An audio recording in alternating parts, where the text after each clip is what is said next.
Merci mon aventure, toujours le point de la technologie. Et oui, aujourd'hui, nous ne parlons pas de crawlers, nous ne parlons pas non plus d'animaux particuliers qui viennent de l'espace. Non, non plus de la sonde Cassidy qui tourne autour de Jupiter ou je sais pas où. D'ailleurs, qu'est-ce qu'elle devient? Nous ne le saurons pas. Peut-être un jour. D'accord, donc moi j'ai ma sonde à moi. Ma sonde c'est la TT02, donc j'ai repeint. Je vous passe en mode on voit un peu quelque chose. Voilà, alors je l'ai repeint. Pourquoi je l'ai repeint? Parce que du coup, après la compétition, elle a un prix lourd. La peinture, malgré que ce soit la peinture Lexan, donc rayez bien vos carrosseries, dégraissez bien. Bah, en fait, comme j'avais des problèmes de contrôle, bah, du coup, tout l'avant, il y a la peinture qui se décollait. Après, j'ai refait un capot noir. Bon, c'est comme ça, je sais pas. C'était vraiment. C'était Frankie Wallo. Voilà, aujourd'hui j'ai roulé avec ce machin-là. J'ai mis cette télécommande. Ça, c'est pareil pour pour la compétition. C'est la Synchros Kyosho KT, KT, je sais pas quoi, j'arrive pour le lire, j'ai pas mes lunettes. Je sais pas ce que j'avais foutu d'ailleurs. Ah si, elle sont à côté de moi. Donc c'est la KT 300, je sais pas quoi. Donc c'est la KT 331p. Donc l'avantage de cette petite radio, donc vous allez voir tout de suite, bon, c'est que ben voilà, pour la compétition, j'avais besoin, comme j'ai pas une voiture super performante, on va dire que vu la dureté des suspensions, le moindre trou, le truc il vole. Ce qu'on peut dire aussi, c'est que bah, sur la moquette, ça marche bien jusqu'à ce qu'on soit dans une partie un peu plus glissante. Et là, alors là, c'est tout de suite, ça part en vrille. Tout de suite, c'est pareil sur le bitume. En fait, dès qu'on arrive sur le. Comment on appelle ça? Sur ne serait-ce que trois gravillons et un peu de poussière, ça, il a par l'avant, par l'arrière. Enfin bon, c'est funky wallow, quoi. C'est pas compliqué. Alors, il faut plusieurs tours pour histoire de nettoyer sa trajectoire et après, c'est bon. Vous allez voir ça tout de suite dans la vidéo. Pourquoi j'ai mis ça? Pourquoi j'ai mis? Parce que j'ai besoin d'un réglage déjà de l'EPA, donc. Direction gauche-droite à équilibrer. J'ai besoin aussi du réglage de dual rate, à savoir que bah, sur une piste très grande, on a besoin de tourner peu, en fait, encore moins. Donc ça me permet d'avoir vraiment un réglage beaucoup plus fin qu'un truc d'origine, parce que d'origine, elle braque trop, et surtout de le régler à la rupture. C'est-à-dire la rupture, c'est qu'on appuie, en fait, elle va tourner au maximum pour pas trop partir d'arrière. Bon, à part saleté et imprévu, ça, je ne peux pas contrôler. Sinon, qu'est-ce qu'on peut dire? Sinon, voilà, je remonte que vous voyez un peu. Voilà, donc la KT, et puis j'ai mis surtout, j'avais besoin de l'exponentiel. Exponentiel sur l'accélérateur pour pas avoir, parce qu'on n'a que deux diffs là-dedans et on n'a pas de slipper. Donc voilà, c'est un peu, c'est un peu funky quoi. L'accélération, c'est sous virage à mort. Et voir si on braque trop, c'est sur virage comme un cochon quoi.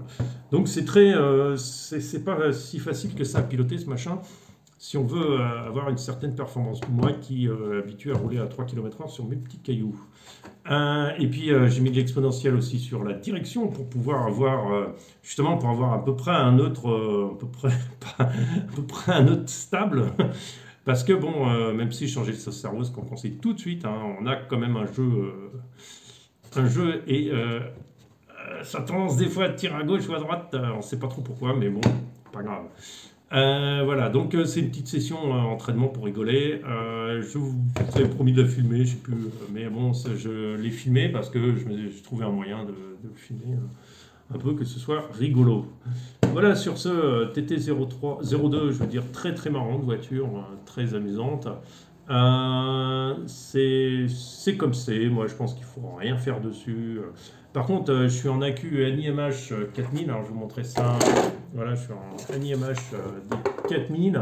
J'ai grillé le moteur d'origine, donc c'est un moteur, je ne sais plus comment il s'appelle, que Tamiya recommande en fait à la place de cela, donc il ne coûte rien de toute façon, il coûte moins cher que les Tamiya, et par contre il consomme plus.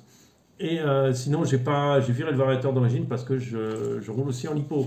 Et en lipo, quand même, on a beaucoup plus de pêche que ça. J'ai rajouté une rallonge de bumper pour un peu éviter que ma carreau, je la bousille complètement de l'avant. Enfin, même si elle est bien abîmée quand même. Je vais essayer de la préserver un peu, quoi. Elle est sympa cette carreau. Peut-être qu'un jour, on prendra une. J'aimerais bien une petite carreau. Une petite carreau, une vieille, un vieux modèle, quoi, un vieux truc. Bon, la carreau fonctionne bien, on m'a dit, mais un aileron, bon, faut voir, je suis pas sûr que ça apporte énormément d'appui. Je pense que l'aérodynamique est important là-dessus. De toute façon, au-dessus de 20 km/h, on est obligé d'avoir un aérodynamique travaillé. De toute façon, l'air est très dense quand même. Et, Donc bon, peut-être que je ferai des essais avec un aileron fait maison pour voir si vraiment il y a un gain et peut-être après on mettra un aileron, j'en sais rien, je ne sais pas trop. Si ça va apporter quelque chose. Voilà, sur ce je vous laisse avec la vidéo. Allez, salut, à plus. On est en NIMH.